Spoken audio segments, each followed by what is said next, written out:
It's Wizards versus Lesbians, a podcast for your ears. Hello and welcome to Wizards versus Lesbians. My name is Isaac. I'm Alexis. And today we are discussing The Child Garden by Jeff Ryman. We sure are. Alexis. So when I finished this book yesterday, I staggered downstairs and spent 5 minutes failing to explain it to my in-laws. So I think you get to do the plot summary this time. Oh my goodness. All right. I know that I can't. I already tried. Okay then. Milena is living in London, but this is a very different London than the one we're familiar with. It is the future. In an effort to cure cancer, a virus has been, or a virus followed by a series of other viruses has been unleashed on the world, causing people to age and die very quickly, basically cutting the human life expectancy to between 30 and 40 years. This, because it was done by the rich people, ushered in a global communist revolution led by a new Chinese communist prophet whose name I can only remember as Charlie. Charlie Song, I believe. You know, I think is supposed to be a play on Charlie as a slur for Chinese people. Yes, or East Asian people as a general matter. Yes. There's a lot of that kind of wordplay in this book. There was a sigh. One of the things I admire about British culture is their tendency to make a football chant, i.e. a jingle, out of anything. This is the little song they sang about translating your consciousness through quantum gravity. Sing a song, a Charlie, take you for a ride. Sing a song, a Charlie, down the Charlie slide. Sorry about that. So this is a London in a world where the center of global power is in China. London is the hinterland, so London feels like, so we have sort of an East Asian flavored colonialized England. And that's just the setting. Our hero is named Milena, and she can't catch the viruses that all the children in this world get, which educate them in language, culture, mathematics, and the canonical art and literature of the party when they are tiny children. She caught a couple of the viruses and they nearly killed her, so she's missed out on all the dystopian mind control stuff. Yes. And one of the things that it failed to cure about her, and the reason that why we're discussing this on this podcast, is that she's gay. And she falls in love with a gigantic, genetically modified polar bear woman, which this culture uses to mine ore in the Antarctic. And there's also a entity called the Consensus, which is the wizard of the book, which I'm not going to reveal before the spoilers on what exactly the Consensus is, but it's the party, basically. And so this is her life becoming a theater director. And a surprising amount of the book is about just the annoying things about being a theater director.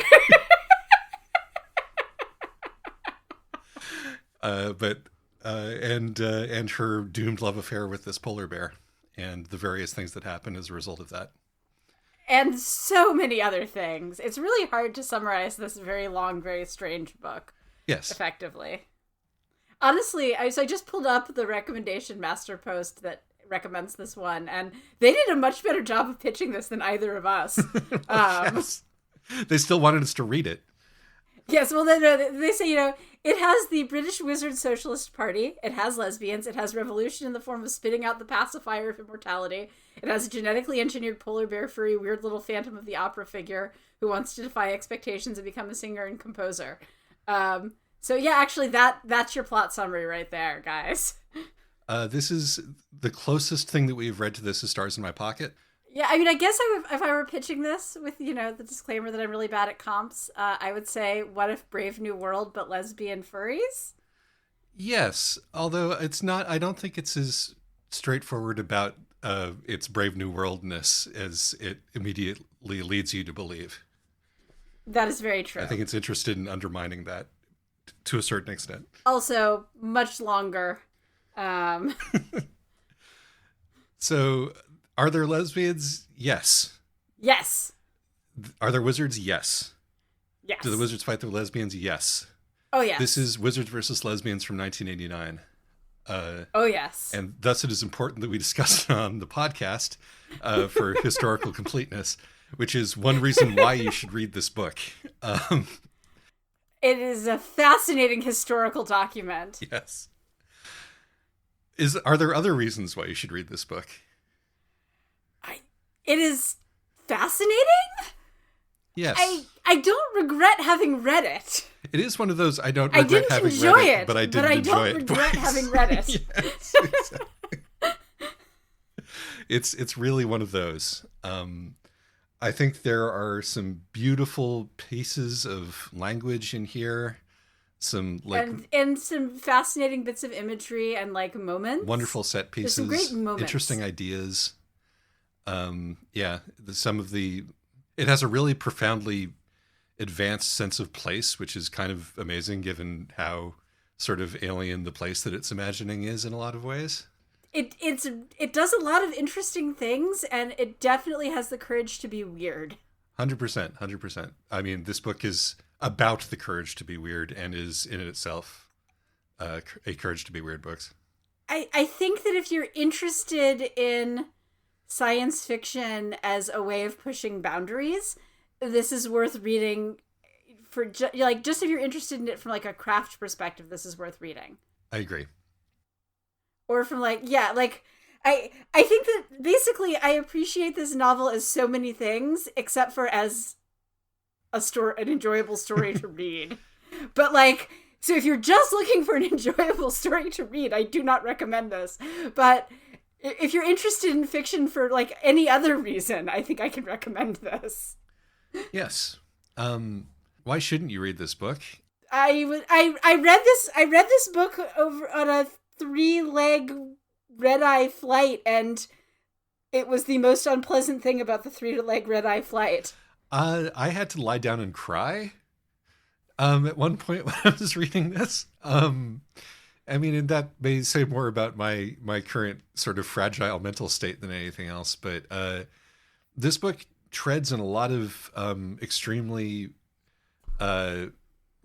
deep down elemental thematic water.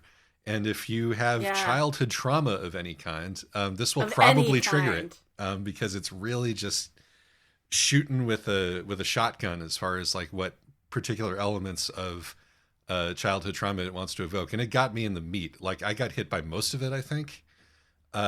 So be aware of that. Give yourself room and space. Feel free to give up on this one. I might have not finished it if I wasn't doing it for this podcast. I'm glad that I did, but I don't know if it would have been worth it had I not had this project to do with it. So,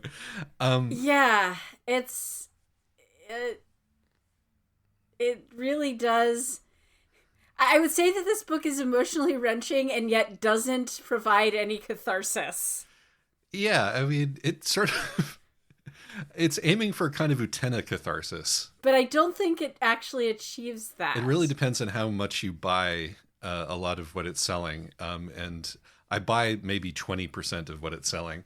Right. And the thing is, so for me at least, it did a great job of stirring up all of these emotions, but not in a way that made me feel in any way progressed in any sort of emotional journey. It's more just emotional quickstand.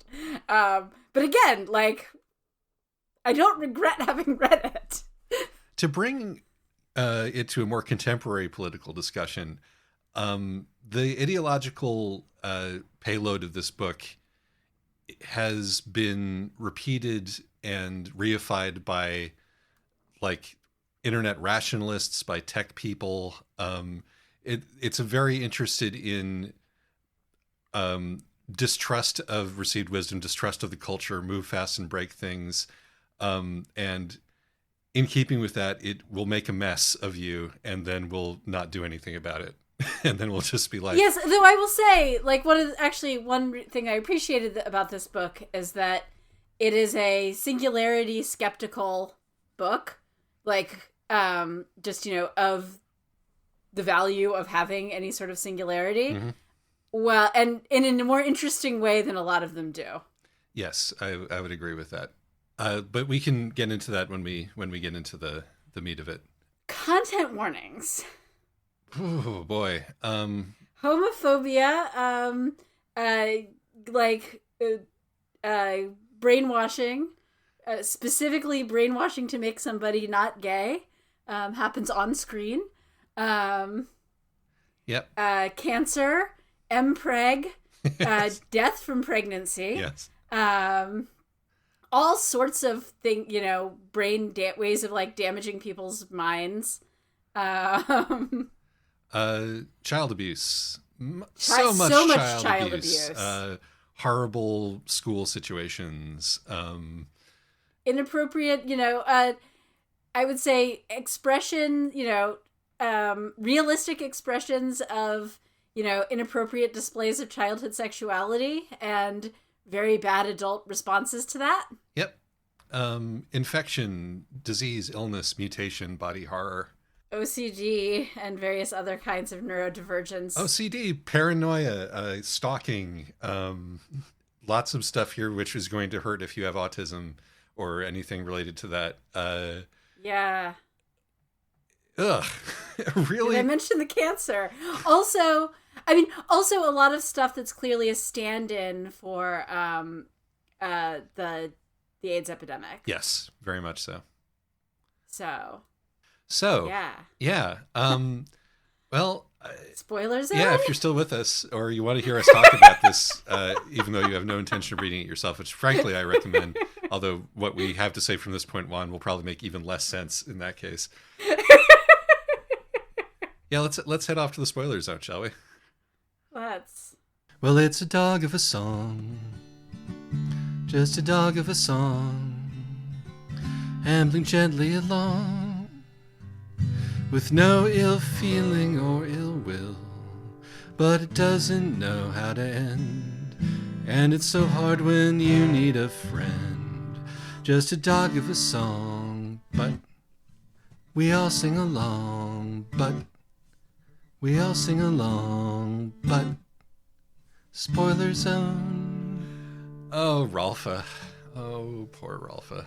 Oh, poor Rolfa. Yeah, it is really funny that like the fact that she falls in love with a anthropomorphic polar bear who like really is a bear is like one of the less weird, that that romance gets wrapped up in the first third of the book, and B is like one of the least weird things about this book. Yes. When I was describing this book, Lee immediately said, "What, is the author Canadian? Is this inspired by that Canadian classic where the woman fucks a bear?"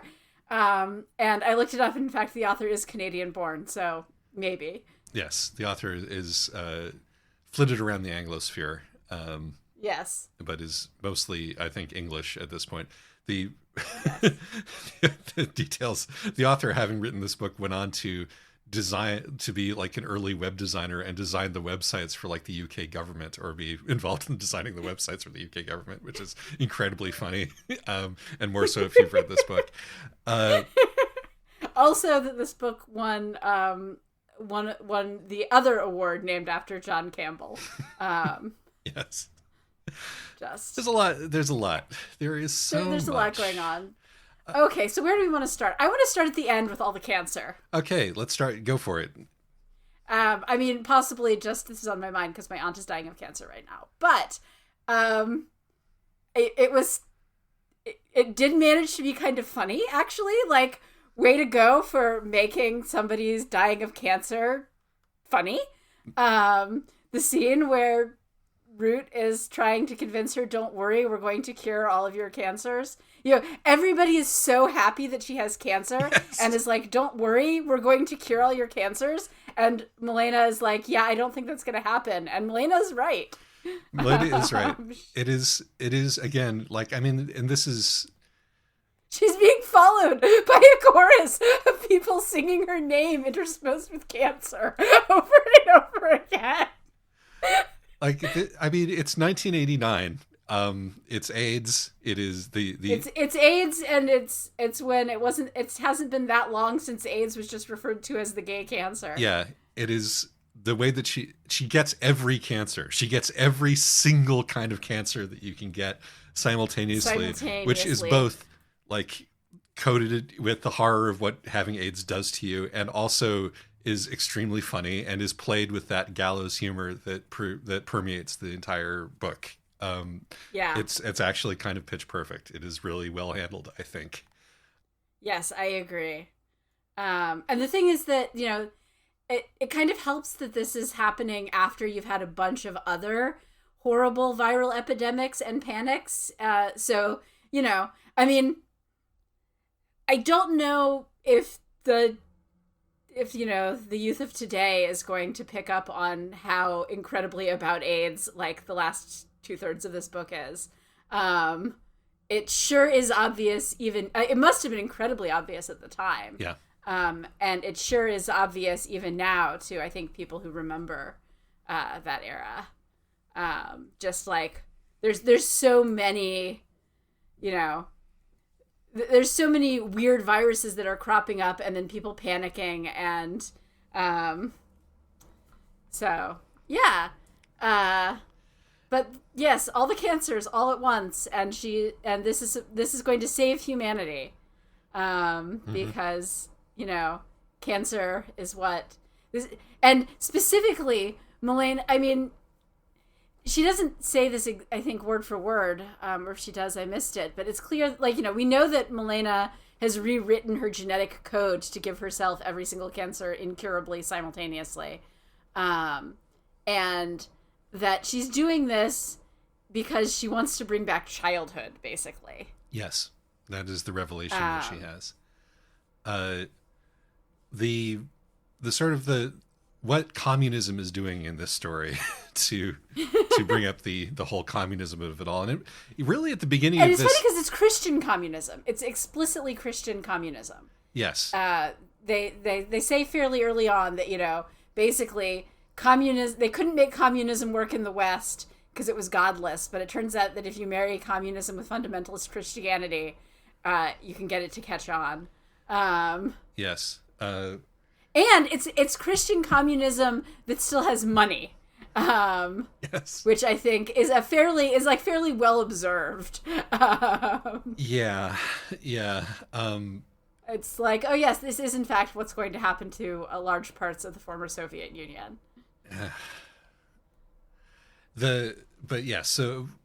If I can put my finger on like an overarching theme that binds all of this various nonsense together, it is about how culture is a virus, right? That is like the big metaphor that sits on top of all the other metaphors. And it is interested in the various schema that attempt to inculcate viral stories into you at an early age, and thus rewrite and constrict the available modes of your thinking. And thus it is interested in talking about totalitarian... Yeah, I mean, it's more that... Go ahead. It's more that stories are the virus that delivers culture. Yes. And, that delivers, culture, which is a disease. Yeah. We go back to Plato and the pharmakos of language, which if anybody listening to this has read Detective Pony, the novel-length Homestuck fan fiction, which I assisted in the movie adaptation of, these are preoccupations that will be familiar to you. But the idea being that Plato was head up about how, written language specifically, but language generally was just spoiling humanity. But we're interested in Derrida's take on Plato, and because Plato himself was all for the top-down, spreading and reifying of culture, but that's a separate issue. You see how one can get like really bogged down in nested digressions when one is trying to talk about this book. Yeah. But the Maoism, which is not Maoism, it is Charlieism, that Christian fundamentalist Maoism that has permeated this world. It's Marxism, Leninism, Mao Zedong thought in line with Charlie Song thought, which again is a really good joke. Which has led to like the most American man who's ever lived being sent up into space with his like living spaceship, who he, who is his sort of like, companion in the service of God. God, what is his name?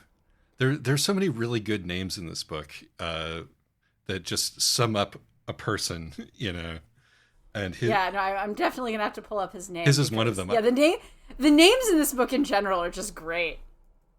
It's like Mark or something. Mike Stone. Mike Stone. Mike Stone, the most American name ever to have been. Also, the first multiple times he's referred to as Mike Stone, comma astronaut, comma. Yes.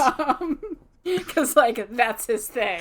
But and like also the completely unexpected take, because he's so like unbelievably unpleasant at first glance, but the fact that he does in fact have a heart of gold and ends up being like Melena's non-sexual companion, husband, loving platonic impotent husband who cares for her while she's dying of every single simultaneous cancer, while he's pregnant with her child.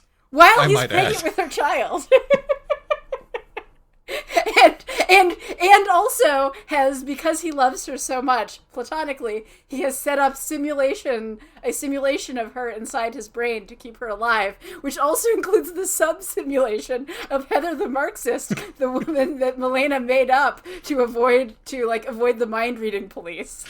The mind-reading cop, who also turns out to be a good guy in the end. Who also turns out to be a good guy and who falls in love with Heather the Marxist and is heartbroken to find out that she doesn't exist. And so Melena has to keep running this simulation of Heather the Marxist inside her head and pull her out occasionally to talk to Al, the mind-reading cop. Al the snide. It's the mind-reading cops are snides. I mean, and the sort of the ones who are one level below that in the secret police are post people. And you think that that's mailman, but in fact, and Melena thinks, but Melena, who doesn't know what a mailman is, thinks, oh, that's post as in after person, which is, again, the kind of pun that this book loves to make. All right, champ, keep it together. You got this. I'm trying to climb back up this fleshy wall of digressions that I've fallen down in order to get back to the point that I was trying to make. We were talking about communism, in fact. We were talking about communism, but there was another place that I wanted to go. Oh, right. A name that I will never forget. You know me and character names in these books. I lose them almost immediately. I will never forget the name of Thrawn McCartney. Thrawn McCartney. So I picked this book up after taking a 2-week break from it, and I was like, Thrawn McCartney, and obviously being, I imagine Grand Admiral Thrawn from Star Wars, and then I was like, oh no, wait, Thrawn McCartney is the lesbian stalker hologram artist.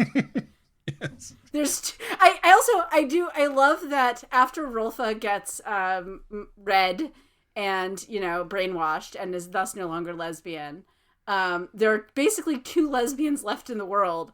And they're both theater people. One is, a hologram artist, Thrawn McCartney, and the other is Melena. And they hate each other. Of course they do. Big The Last Two Jews in Afghanistan vibes here. No, exactly. It's perfect. Of course, there's 2 lesbians in the world, and one of them makes a pass at the other one, fails, and then they just become the bitterest of enemies. But they still have sex, of course. Of course. And also, artistically collaborate. I mean, who else is there? What else are you going to do? Again, everything in this book is so amazingly well observed, and yet it's so, weirdly inhuman. Well, I mean, the perspective feels profoundly autistic to me. I'll just say that. But I don't want to. Yes, but we are two autistic people discussing this profoundly autistic book, and including what an unpleasant experience it is. Oh, so, the other lesbian in the world is right, exactly. The other thing that I really wanted to point out on that digression map is, speaking of the Empreg, which of course funny, but also the first time we see it just played for horror.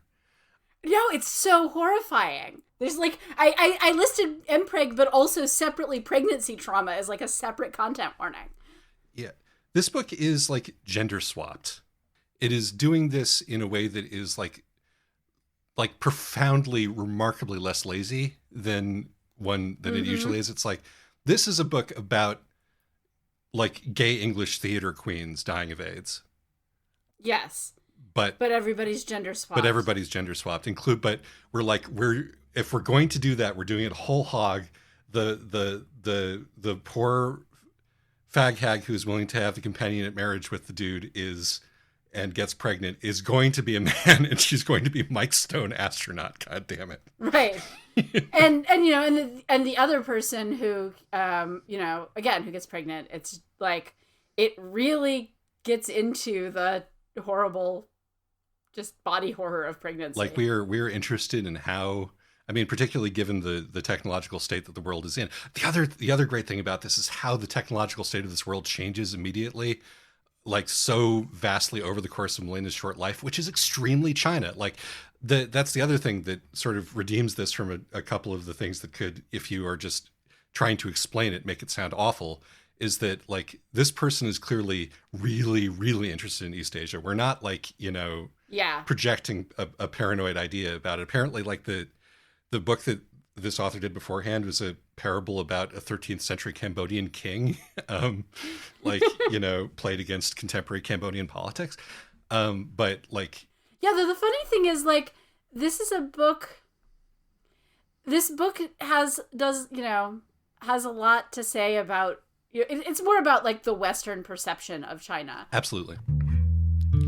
Speaking of English attitudes towards China at this point, I had this song stuck in my head for most of the time while I was reading this book. It's from 1979, so not that far off, by the band XTC. Like most XTC songs, it's very hard, so I've only bothered to learn the bass part, kind of. You don't want to put too much effort into learning a racist song, even just for demonstration purposes. So, here's some of that. We smelled your soup on the fire cooking. We saw your toys and your pencils looking bright, so bright. And yet they come from oh so far away.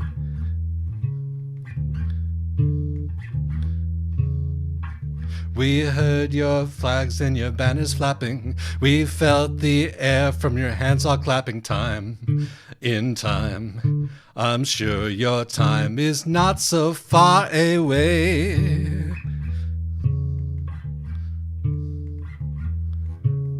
Millions all moving forward, millions all battling crossword, millions all flow as water, millions all bright with laughter. He make you glowing, he bake you golden like the Yangtze mud.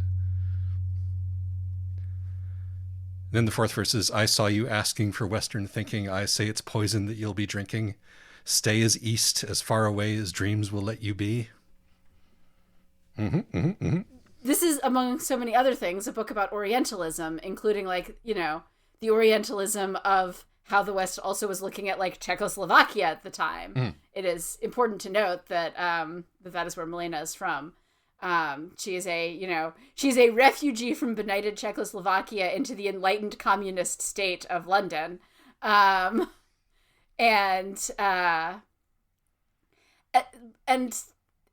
I think part of what's funny is that a lot of this book really is about the collapse of communism just before, like, the collapse of communism really takes off.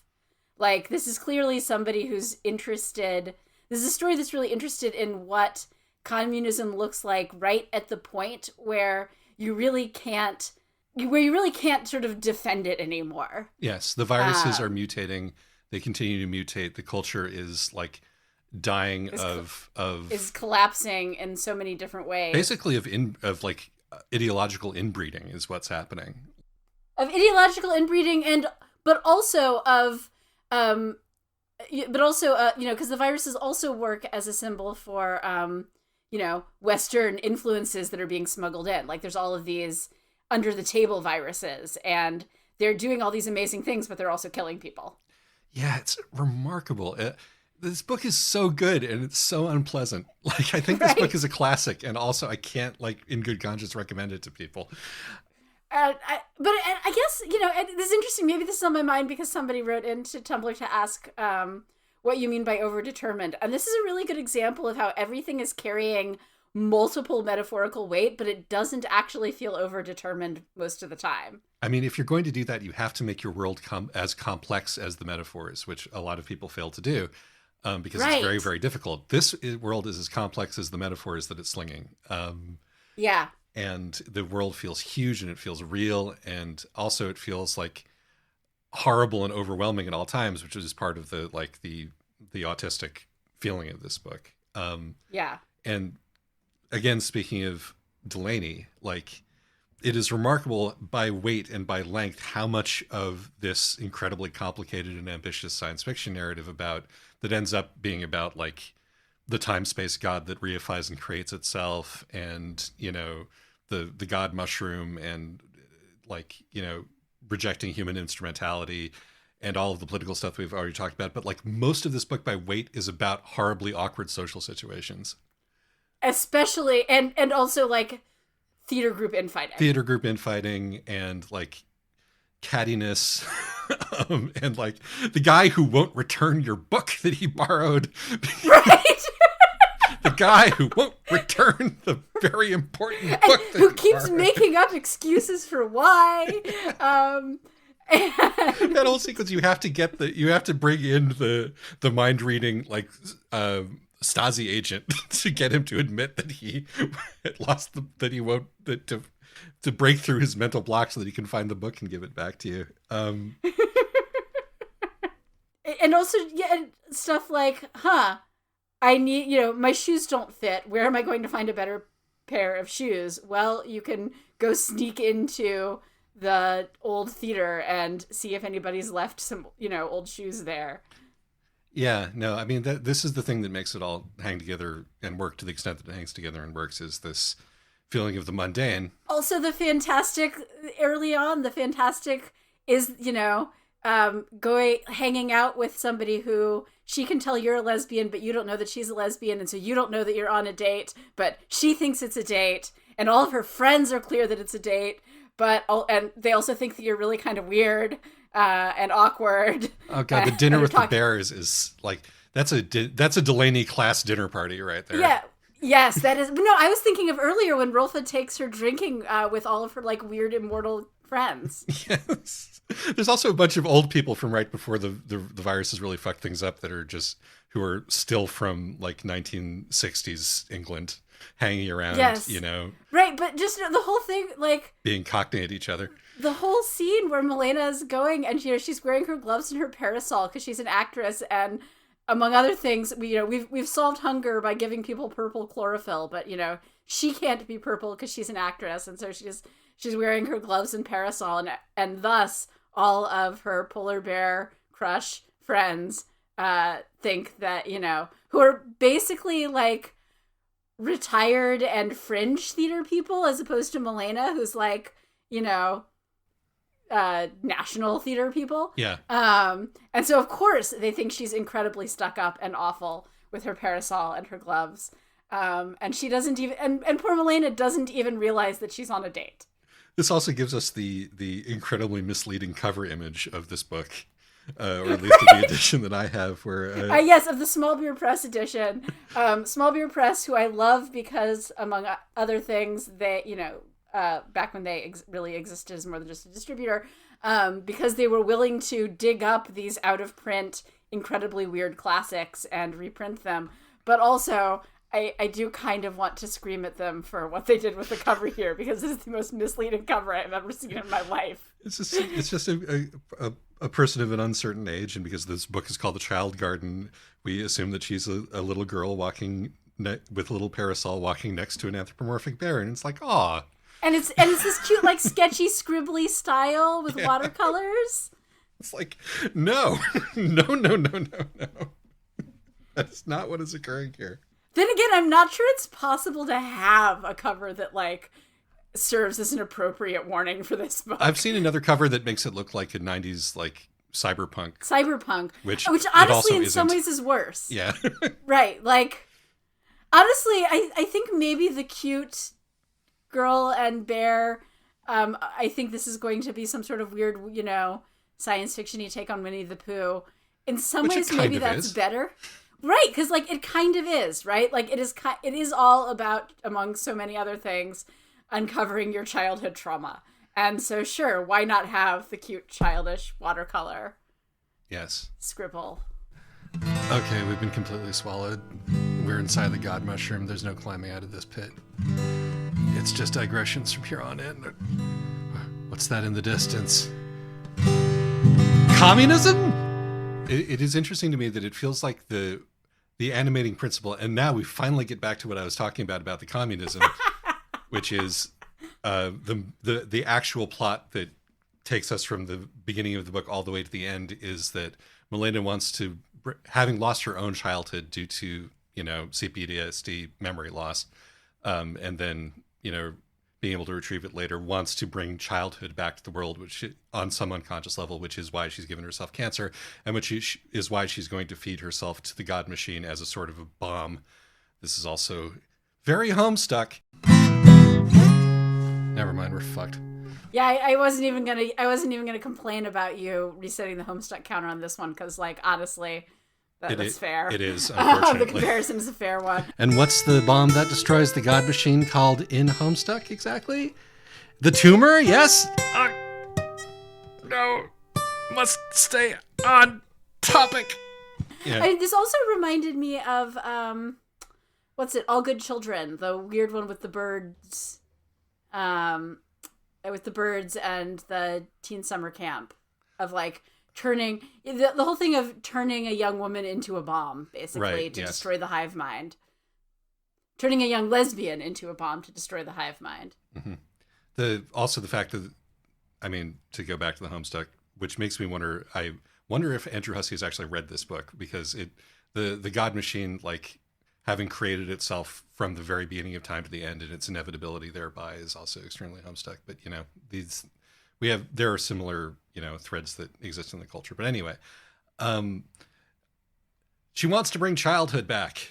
And part of that is that is grief over not having been able to be a child herself, but also in that grief and in that recognition, seeing that everybody around her is also not allowed to be a child because they're being prepared by society and by the government, by ideas, by everything that is being fed to them, in this case in an extremely literal way, which turns them into, like, horrible middle-aged, catty normies at the age of 2. Yeah, there's the moment. Yeah, there's the moment where Milena's is acting out, and she's like, "Well, I'm entitled. I'm 15 years old. This is my midlife crisis." Yes. Which is great, because also she's acting out in such a 15-year-old way. Like, for all that, yes, all these 15-year-olds have become, like, catty theater adults, but they're also clearly teenagers. Like, so much of their social interactions are also just, like, awkward teenage theater kid. Which is also, like, being gay, dealing with, like, not having gone through this in your first childhood because you were closeted. Right. Which is, like, the major tragedy of Rolfa here, of her and Rolf, is that they get to sleep together once because they only come out to each other after Rolfa has already gotten the de-gaying treatment. The de-gaying treatment, and so they get, like, the 15 hours or whatever before the de-gaying virus runs its course. Mm-hmm. But one of the ways to try to, like, make sense of this book, is, given how, like, what a enormous, like, confusing barrage of ideas and images it is to see where it links up to the ideas that were current at the time. One of which is, as you said, the sort of Western paranoia about Chinese communism specifically, which had a different, distinct flavor than paranoia about other communism.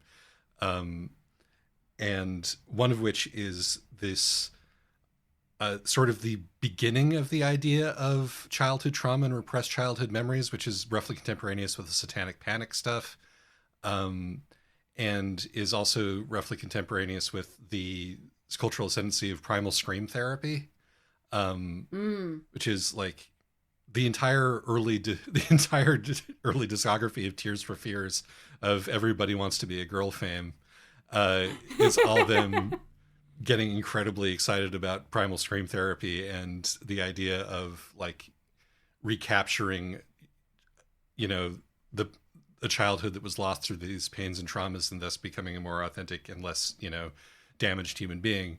And that is also like all through this book. But in ways where it is like, it feels incredibly real. The stuff about, you know, basically the experience of being a disabled child, that stuff gets you here. Like the thing that really, really got me is how when she recovers her childhood memories and she's remembering being a child who is lumped in with the kids who are, you know, have like learning difficulties, although the fact they still have the culture even though they have learning difficulties, which is a really interesting thing. But her disability being her inability to get on with the culture means that she thinks of herself as like stupid and backward, even though she's like reading Plato at the age of 5, right? Right. Which gets, God, I'm sorry I'm jumping around so much. This book is so huge and full of stuff. Yeah. But that gets to what to me is my major problem with this book, which is that it is so shot through with narcissism. Like the monstrous child and narcissistic parent thing that we talk about a lot, like this character is the narcissistic parent. We're going back in time and meeting the narcissistic parent here. As a child. Yeah. And we're seeing how they got that way.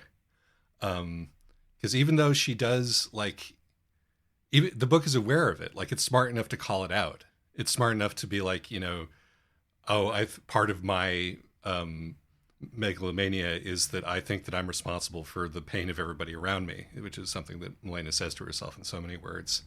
Yes, and Thrawn also says to her. Yes. Milena is in fact a monstrous narcissist. Yes. Which is, I mean, and you sort of have to be if you're like, well, I'm going to take it upon myself to kill God, actually. But a lot of the sort of the payload of this book is, it is actually totally fine to be a complete disaster and a mess to everybody around you, and as long as you're talented enough. I'm not convinced that it's completely fine. I mean, the thing is that Milena lives to be 21 years old and is basically miserable from age 5 on. And she's miserable the entire time. She creates beautiful art, which is nonetheless always a failure. Mm-hmm. Like, she never completes any of her great creative projects. She alienates everyone around her, including people who are like really trying to be as nice as possible. And that, like, on a personal level, she's a failure. On an artistic level, she's a failure. Politically, she does bring about the revolution. We don't, and of course, we don't actually get to see what happens then because she dies doing it. But I think this is one of these stories about how the kind of people who can bring about revolution aren't actually good people.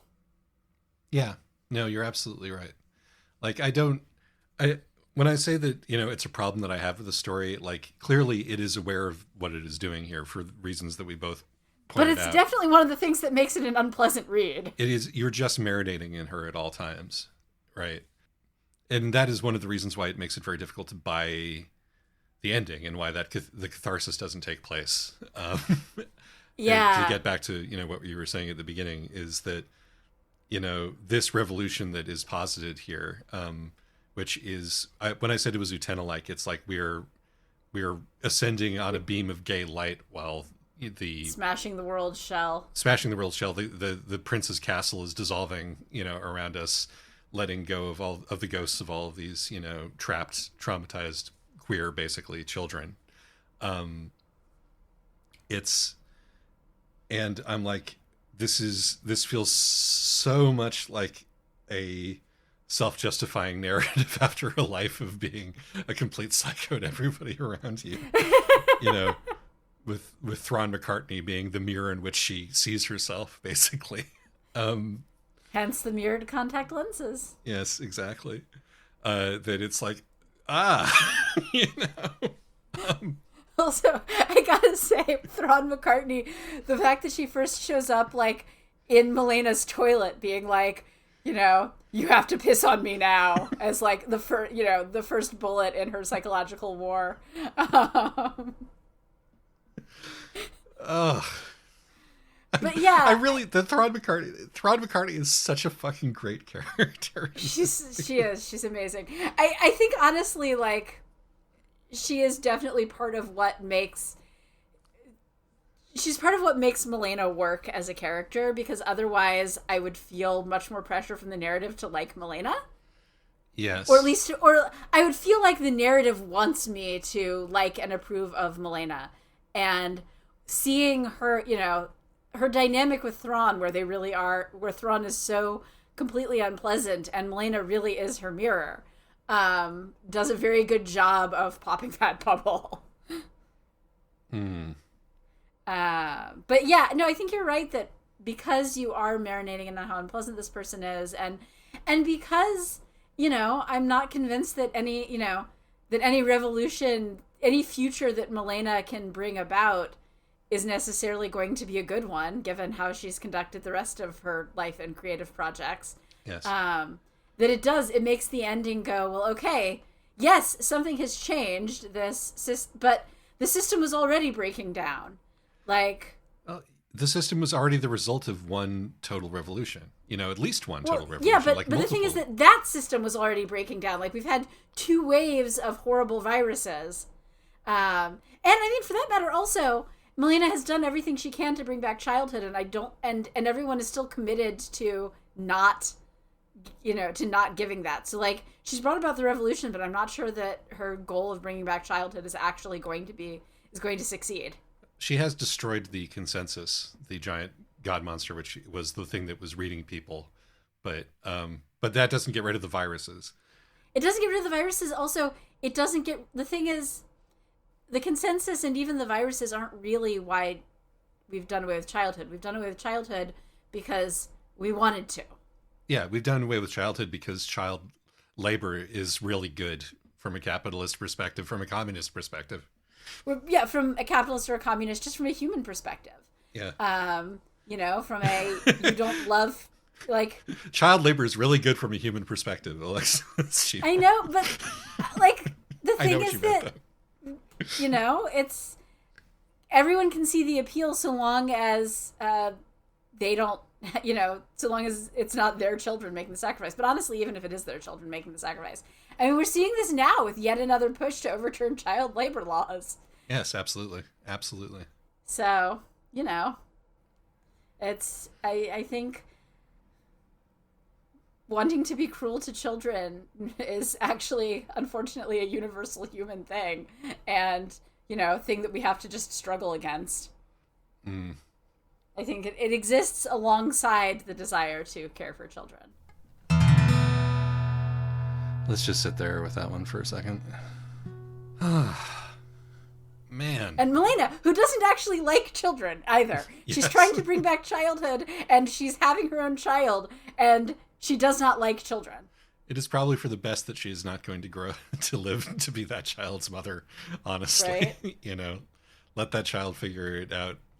Well, I mean, that's the thing. That's part of the thing about being the wild and free kid, is that you have to do without the parent. And we also need our parents, is kind of the unfortunate contradiction at the end of this. I mean, Melena is an orphan.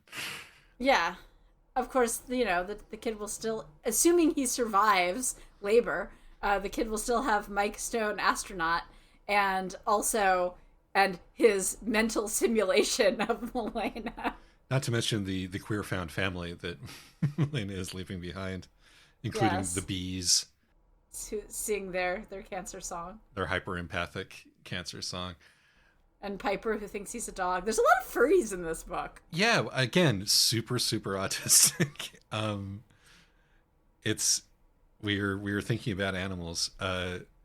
one of my favorite little throwaway lines. This book also is, you can tell this book is great literature because it has the occasional line that just makes you stop, whether because of its profound or because of just the way that it's phrased. And the sentence, "A thin coating of cats moved all over London," made me stop and write it down. It's like, you got that in you, Another one is when Milena is reckoning with all of the horrible things that happened to her when she was a kid. She thinks she confused work with love, and she confused the speaking of love with the loss of home. Which is on one level about being queer, but on another level about being like, I mean, I can't speak for everybody, but like just being the kid who can't interface with other people, right, but still desperately needs connection, and that is bound up with like childhood sexual desire in this instance, like the whole thing where she horrifies her older friend by basically making sort of an innocent sleep. There's a sleepover incident with capital letters. That one just like felled me. It's not, it's about sex because it often is, particularly if you're an abused child with weird developmental stuff. It's about it's about loneliness. It's about being different. It's about being different along all kinds of different axes at once. It's about like just not having that parental, connection, because like the way that she is unable after like the first time that her parents are cruel to her to really interface with them as human beings and to understand them as human beings is also super real. And also it's just about having all of this love in you, It's like Milena clearly has this like enormous, deep, sick, needy, like codependent wellspring of loneliness, but also love, which, ends up getting deposited on Rolfa. I mean, it's probably for the best that didn't end up becoming a relationship, honestly. Yeah. The truth of that and how like there's being rejected for like completely understandable reasons at that point could just like completely shatter you. It's all super real. The pain in this is all super real, which is one of the reasons why reading it is extremely unpleasant. I know, right? all right, okay, deep breath. Let's move on to let's just zoom out a bit. Technical qualities of the prose. Let's talk about that. Just also the structure of this book is really interesting because the romance with Rolfa is like book 1 and takes up somewhere between a quarter and a third of the book, I think, and has a fairly conventional arc. Mm-hmm. And then if you're reading the ebook like I was, you can see how far along the percentage bar is, and you're going, well, what could happen next? Or if you're reading a physical copy and you just got a big chunk of pages left, and you go, what could happen next? And then suddenly the rest of the book is nonlinear narrative. Yeah, because it's like here's like Milena has she has her queer. It's not an awakening like she knows she's a lesbian before that, but like her queer awakening in that she understands that this is a possibility. And, she has like her first love affair and it ends about as well as, these things tend to. And then like her world just completely shatters. Yeah. I mean, I could also brings up partly because like, your first serious relationship really, and serious relationships are a great time for all that childhood trauma to bubble right back up again. I could mention that when I was Googling around to see if I could find if the dog of a song that Rolfa sings is based on anything, I did note that the Rolfa portion of this book was previously published as like a novella or short story. That might be one reason why it's structured the way that it is. But I agree with you; it still works. But like it works. I mean, the thing is that this was a really common thing, I feel like, in like the 70s and 80s for science fiction publications, is that you'd get into like Dream Snake also does this. We should cover Dream Snake.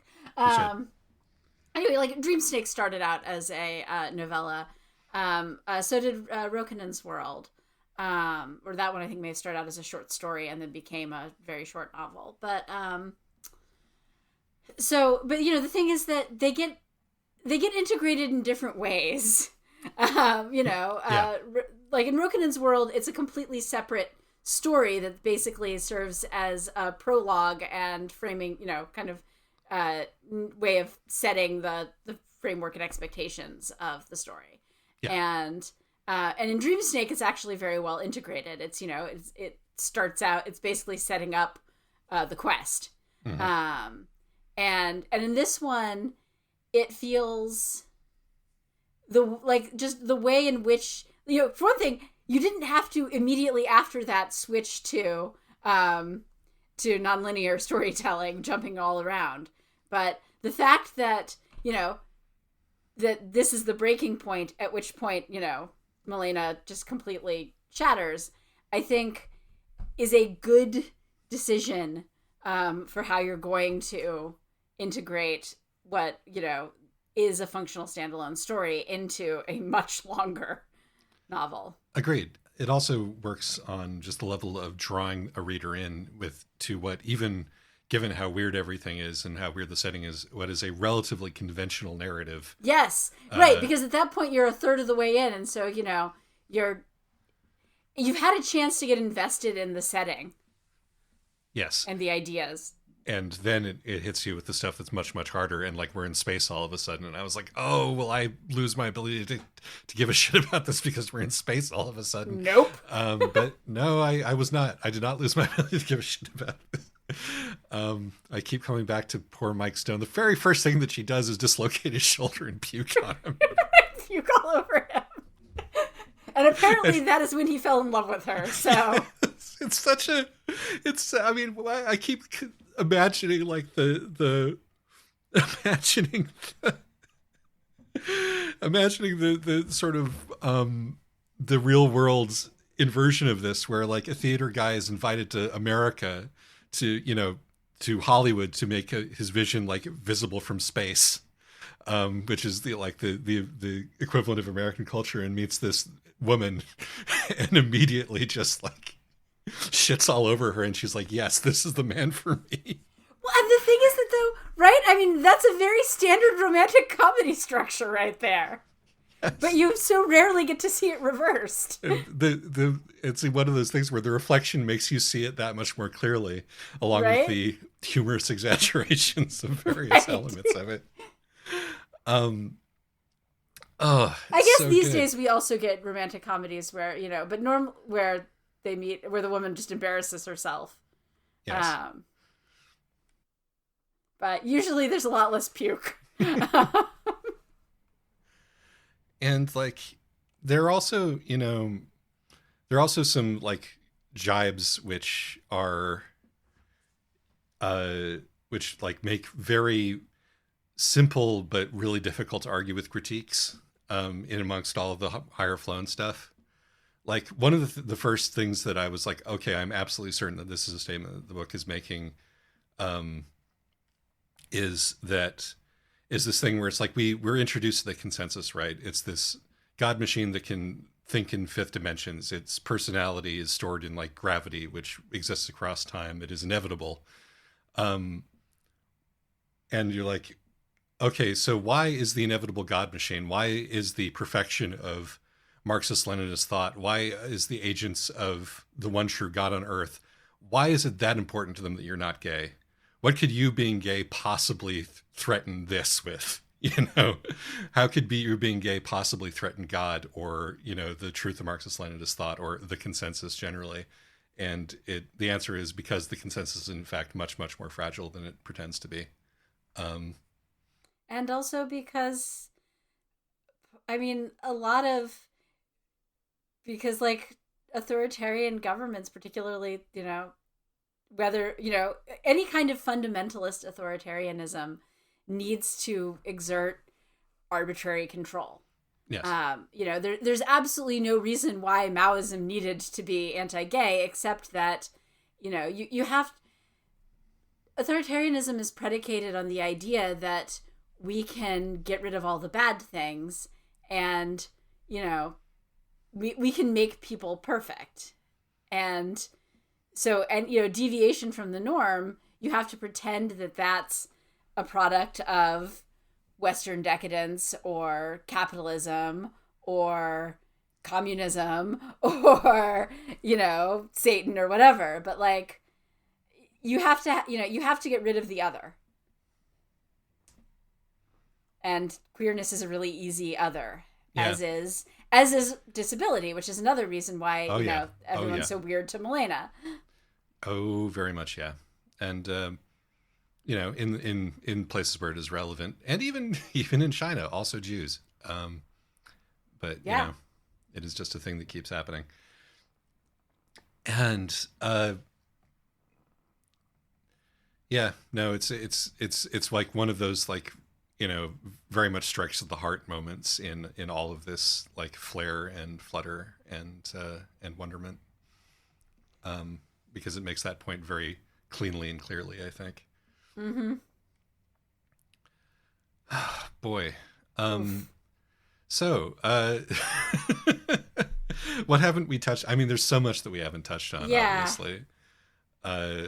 We haven't talked about the post person, and, like, interesting choice to make him the only black character, but, you know, what can you do? And the only Christian.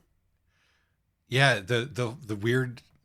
I actually want to talk about this in more detail. He's like, actually, no, I want to talk about, we do need to talk about Jacob the post person, because he starts out, like, he is kind of the magical black guy.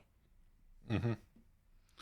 And it's like, you know, we think that he's sort of a fool at the beginning, but it turns out that he has these hidden depths, which are kind of like, you know, an eidetic memory. And it's a sort of savant kind of a deal, which, given the way that the rest of the book thinks about disability and autism and that stuff, it feels weird. Yeah, like that was actually it does.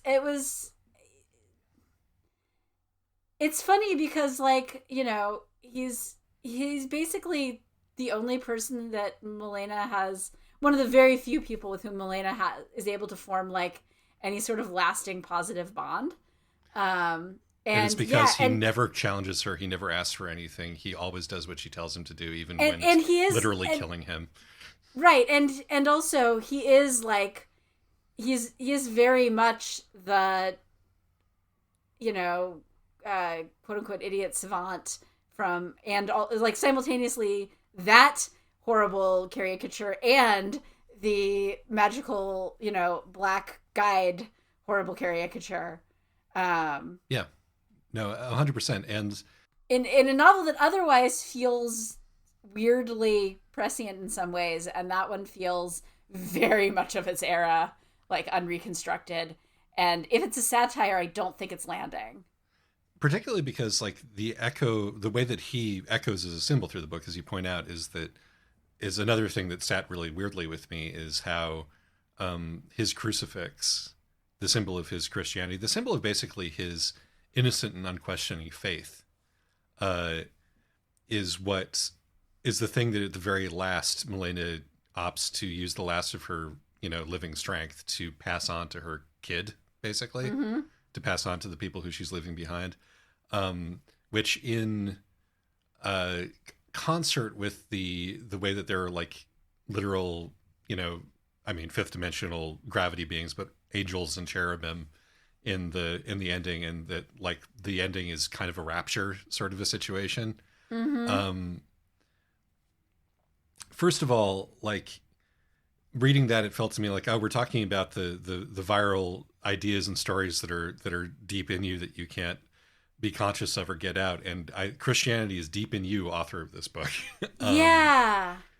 And, like, you know, putting aside Milena dying for the sins of the world, and thereby redeeming everything by being herself to the God machine. But yeah, it's like, I mean, sure, that kind of faith may be the key to happiness, the childlike faith, you know, the return to childhood. But man, given the skepticism with which the book treats every other kind of orthodoxy, and also given like how, Milena starts with this like contempt and ridicule of Mike Stone's simple faith, but he turns out to be like this sort of Mary figure. Yeah, it's one of these things where, because the novel is interesting and weird and sophisticated in so many ways, I kept waiting for this to reveal where we were going to undermine it, and I don't feel like the novel successfully undermines it, and I don't know if that's deliberate or not. I don't know if this is a failure, or if this is something unexamined in the author, or if this is a deliberate choice. But I think honestly it's, maybe that's also part of why I didn't find this novel cathartic, is I'm just too Jewish. Yeah. I mean, I was definitely, when you should be like being carried along with this like emotional triumph, I definitely felt alienated from the narrative at just that point of catharsis for precisely that reason. I was like, oh, okay. This is coated in this particular vial load is coated with a candy that my system rejects, actually. Yep. Sorry about that. Yep. And that is kind of fascinating. And again, like, I'm given how complicated and how like layered everything is here, I don't know if that's a failure, if it's on purpose or what it is, but it certainly is what it is, Yeah. And honestly, if there was a reason that, other than like if there's a reason I would be inclined to not recommend this novel beyond the emotional experience, I think it's that. I think it's that it ends up failing in that way. Yeah. I think everything that touches feels a little bit sour to me. Mm-hmm. And I think that Jacob the Postperson is probably one of the more visible aspects of that. Probably the most visible aspect of that. Mm-hmm. But that being said, I still think this is an incredible work of art. And this is absolutely. This is definitely one of those kind of weird lost classics that I wish more people knew about. So, I could talk to them about it. Right? Yeah. Thank you to the person who recommended this. Also, fuck you.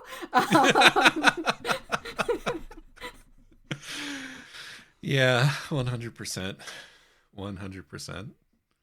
And whatever our next book is going to be something completely different, because we cannot handle two of these in a row. Something short and relatively simple, ideally, will be our next episode. Yeah. But until then, we couldn't get to everything, obviously, but there's far too much here to discuss, and I'm exhausted already from trying to wrangle with as much as we can. Right. If you've made it to the end of this episode and you're still wondering if you should check the book out, then you should probably check the book out. If you've been warned away, well, that's a reasonable reaction.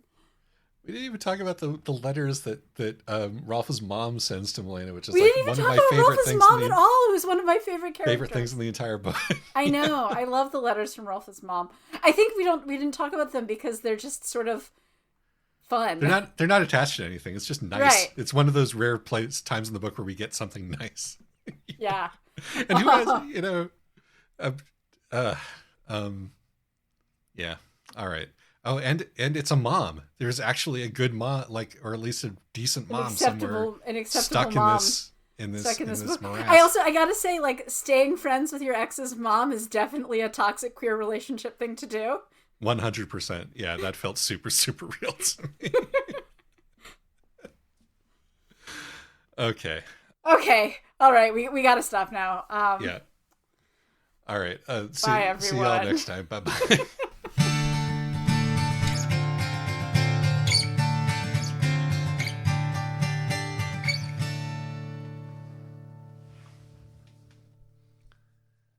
Well, it's a dog of a song, just a dog of a song, ambling gently along, with no ill feeling or ill will, but it doesn't know how to end. And it's so hard when you need a friend, just a dog of a song, but we all sing along, but we all sing along, but we all sing along, but we all sing along, but we all sing along, but we all sing along.